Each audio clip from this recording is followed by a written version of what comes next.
Kenny Chesney fell in deep soul love with Kennedy matriarch. Kenny Chesney once fell in deep soul love with an unexpected acquaintance. The country star, 57, opened up about his friendship with Ethel Kennedy and explained why the two gravitated toward each other in such a profound way in his newly released book, Heart Life Music. Rory Kennedy invited me to come to Hyannisport to meet her mother, Ethel, the day before our Gillette shows. When you pull up to the Kennedy compound and see that yard you've seen so many times in magazines and news clips, the history hits you, Chesney wrote in the book. Then, Ethel Kennedy sees you and reaches for a hug. She's so bright and welcoming, her presence eclipses all of it. From the moment I sat down on the couch with her, there wasn't any history. I didn't think about her as an activist, an icon, but someone filled with life, who filled everyone with love, he continued. Walk around the house, you see the black and white images of John F. Kennedy, Ethel, and Bobby, waiting on election returns. They're sitting in this wonderful living room where I was seated, waiting for JFK to win by that narrow margin. Kenny Chesney shares painful truth behind his unexpected on-stage tears during Indianapolis concert. Somewhere in that day we had lunch, went for a sail in Nantucket Sound, came back and talked, played volleyball in the backyard with all the kids. We fell in deep soul love. Her spirit is so engaging, I wanted to soak it all up.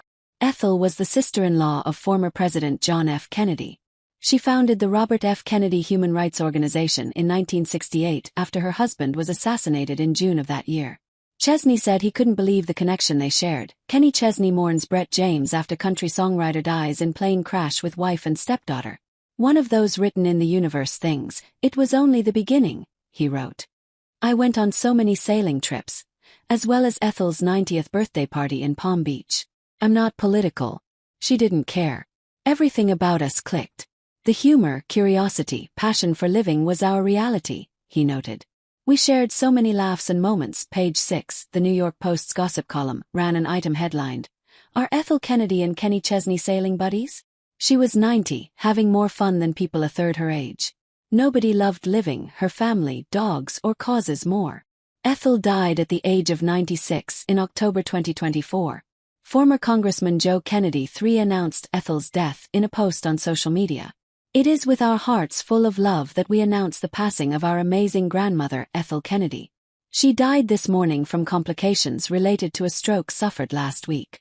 Along with a lifetime's work in social justice and human rights, our mother leaves behind 9 children, 34 grandchildren, and 24 great-grandchildren, along with numerous nieces and nephews, all of whom love her dearly, Joe wrote. She was a devout Catholic and a daily communicant, and we are comforted in knowing she is reunited with the love of her life, our father Robert F. Kennedy, her children David and Michael, her daughter-in-law Mary, her grandchildren Maeve and Saoirse, and her great-grandchildren Gideon and Josie, he added. Please keep her in your hearts and prayers. Chesney said he was surprised when he was later asked to sing at Ethel's funeral. Click here to download the Fox News app. There I was at St. Matthew the Apostle before Presidents Joe Biden, Barack Obama, and Bill Clinton, the ambassador from Ireland, senators, bishops, and the world, via live stream to honor my friend. Along with Stevie Wonder and Sting, I was offering a cappella, a song that defined Ethel Kennedy. Every time I was around your mother, she made me feel great because she felt like sunshine. Nothing every person in the Capacity Cathedral didn't already know. But it was true. Putting my hands to my chest in a small prayer, I began, You are my sunshine.